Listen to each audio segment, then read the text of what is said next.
Nau mai, haere mai, welcome. I'm Bruce Munro, and with me is International Relations Specialist Professor Robert Patman, and this is Global Insight.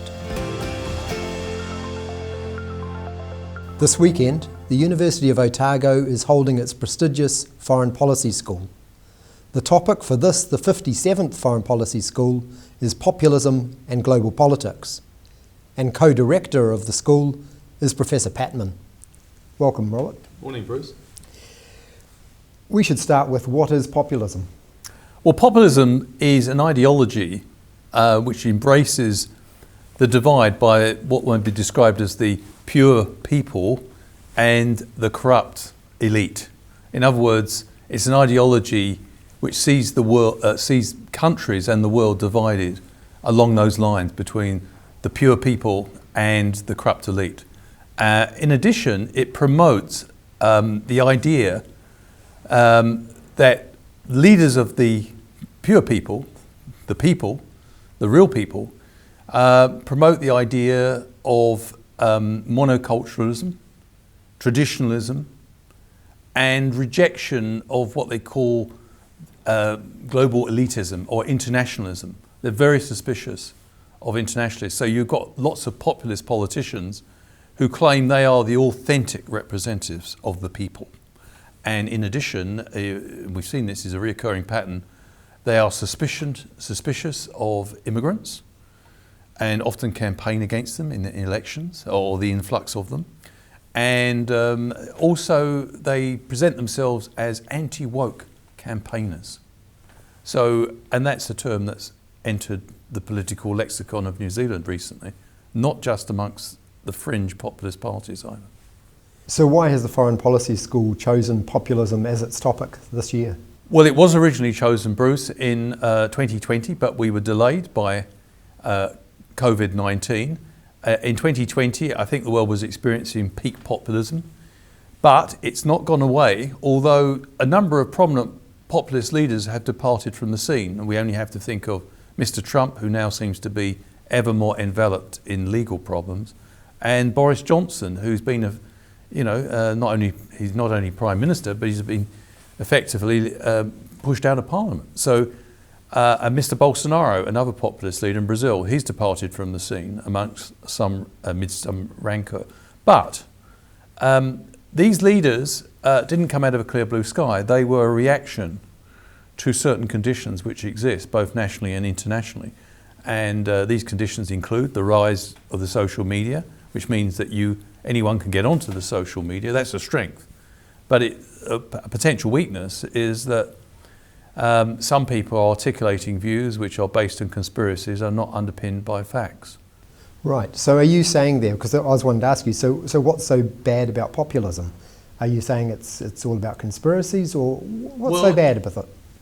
It's potentially very deceptive. That is to say, many populist politicians play fast and loose with the truth.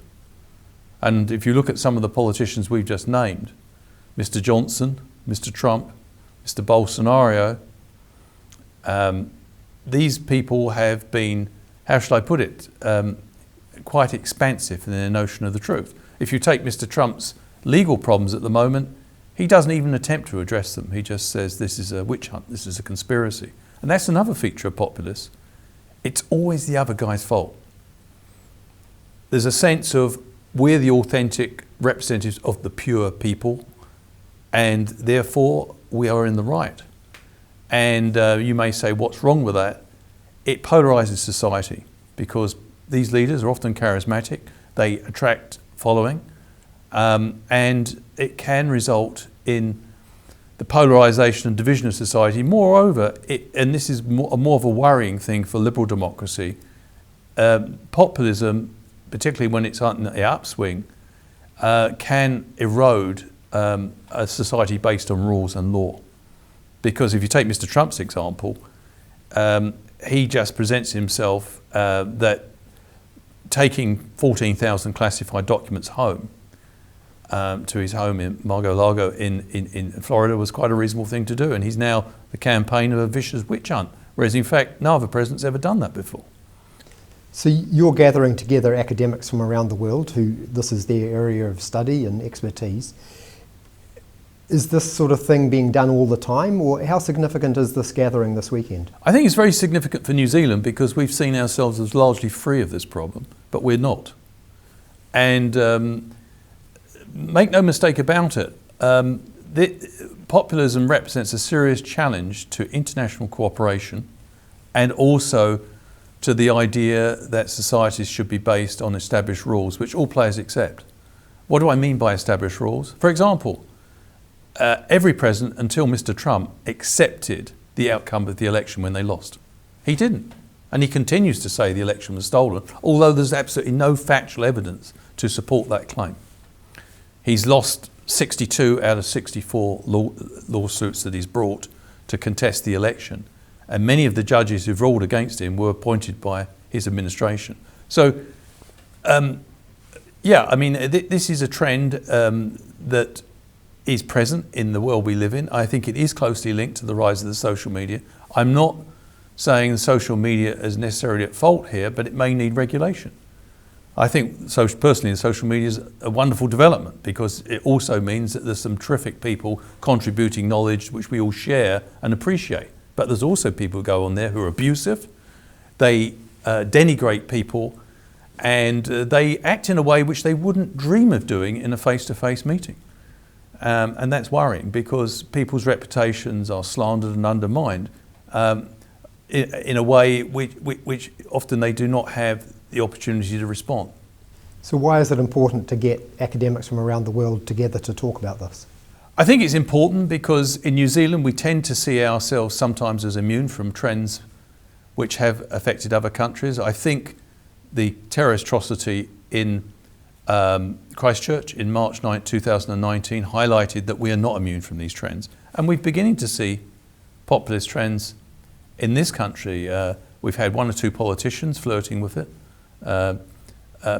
Billy TK and also Winston Peters. Winston Peters is probably the longest running populist we've had in this country. He's often worried enormously about immigration and has been seen as a bit of a hardliner on it. At the same time, Mr. Peters' populism seemed to disappear once he became part of government. That is to say, it was galvanised when in opposition rather than in government. But we've also seen some disturbing scenes, I believe, with the anti-vax campaign that we saw around the occupation of the grounds of Wellington. We now know that some of the narratives of that campaign were actually coming from places like Russia. And so what we should not, one of the reasons I think it's important as a vigorous and I think transparent liberal democracy, which New Zealand is that we shouldn't be complacent and to bring together this galaxy of talent from around the world.